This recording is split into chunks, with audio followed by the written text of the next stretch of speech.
Klaus-Jørgen, really nice of you to pop in this morning. Thank you very much. Okay, you asked me to come down and talk about why I would need sort of an air cleaner in my office or in my home. Well, I was really concerned when you called me up last night and you explained half your office were down sick and you yourself were having coughing problems. Right. And I thought maybe I should bring you up to speed about some of the latest advice that's going on about indoor air pollution. Absolutely. So why would the air then be sort of at that bad quality inside when we have sort of bad air outside? Well, let me ask you a quick question. When you were walking here today, I guess because it's busy on the street outside, did you feel bad breathing? Well, at times when there were lots of traffic, yeah. Yeah, and what were you looking forward to? Coming to see you. Exactly. Most people think that when they are outside and the air is polluted, that is bad news. Of course, it is bad news, but the even worse news is that when you walk indoors, the indoor air is much more polluted than it is outside. So how could that be then? Well, the reality is that homes today and offices and buildings are built much more tight than they used to be. Right. This all started in the 1970s when people started getting concerned about energy conservation. Okay. And the reality is now homes and offices and buildings are built just too tight. So stuff comes in, but it can't go out. Right. So what does this machine then do for that thing then? Well, little units like the one I've got behind me at the moment, they actually take all the harmful pollutants that have built up inside your home and office, and that can include everything from particles from outside to chemicals that you're using inside, or even the germs that your employees are getting sick with. And this little machine behind me will clean the air of all of that. It will take 99.97% of everything that's bad in your indoor air and take it away. Okay, so how bad is then the air inside compared to outside then? Well, of course, that varies. There's no given standard for that. But the American Environmental Protection Agency has gone out and said that typically your indoor air can be as much as 100 times more polluted than the air on the street outside. You're joking. Absolutely not. No way at all. We actually have the evidence. I don't have it in front of me today, but if you go and visit the site, healthyworkspaces.com, we've got all the evidence that the EPA have gathered in lots of scientific studies which show just that.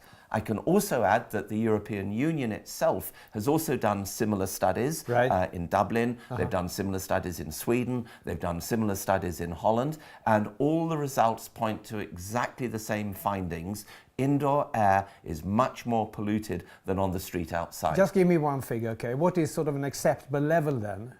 Well, in China, for example, they're using a standard called PM 2.5. PM 2.5 is the number of particles in the air over a given period of time, usually 24 hours. Okay. In China, you've probably been seeing the headlines that have said these have gone up to hundreds of times more than the acceptable level set by, for example, the World Health Organization. The World Health Organization says those levels of PM 2.5 should be around 15 to 20. If they're at that levels, you're more or less safe, okay? Above that, you're getting into territory where your health can be endangered.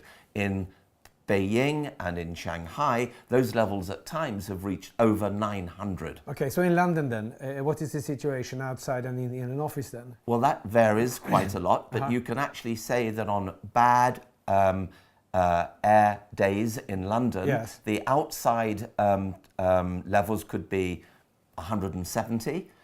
Which means if you extrapolate the findings by the American EPA, the levels inside can be several times that.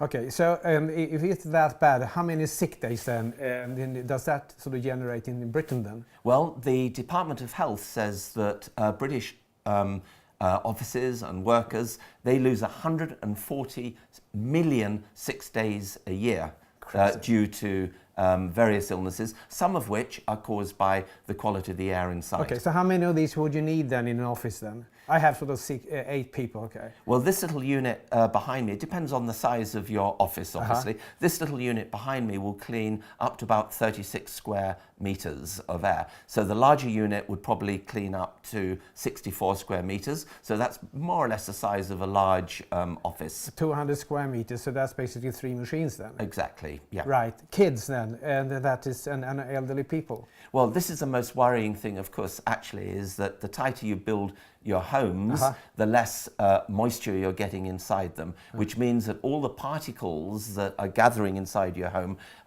tend to be pushed up into the air because the air is dry. If there was more moisture, it would all be carried down to the bottom, okay? And the problem now with tight buildings is that they are so dry that all these particles, all the germs, all the bacteria, all the chemicals that are inside your home are being circulated more and more. Now, the people most at risk are small children because they're closer to the floor all the time and they spend more time indoors. Another reason for this threat, actually, Klaus-Jörn, is that all of us as human beings in most industrialized societies today, such as the UK, we spend up to 90% of our time indoors at home and work, and about a percentage of that would be about 60% of our time at work. Okay, I read the other day that asthma is increasing quite significantly here in Europe. Asthma has been increasing to dramatic levels all around the world. And in fact, the World Health Organization says today several 100,000 people are now dying as a result of asthma that has been caused indirectly by indoor air quality. Okay, the problem normally I have with these machines that they sound too much when you put them on. You have this infrasound. How about this one then? Well, the great thing about the products from Blueair is that they are all whisper silent. At the moment, if you listen to it in the background, it's on its lowest speed, which means that it is working efficiently. It's only if there is a very major amount of bad air that comes in and you need to turn it up to full speed that you would hear the sound. Normally, it works whisper quietly in the background. And the other great thing, of course, is it uses hardly any energy. Oh, right. Okay, so you mean that with Blueair system and an app a day, you would keep the doctor away then? Absolutely, 100%, almost anyway. So I would say that if you install one of these in your office today for your 8 people, you would probably, there's a very good chance that you would actually reduce the amount of illness in your office space, people going away, and certainly you will increase people's sense of well-being because actually they'll be breathing air almost as pure as nature intended. Sounds great. Very good. Thank you, David.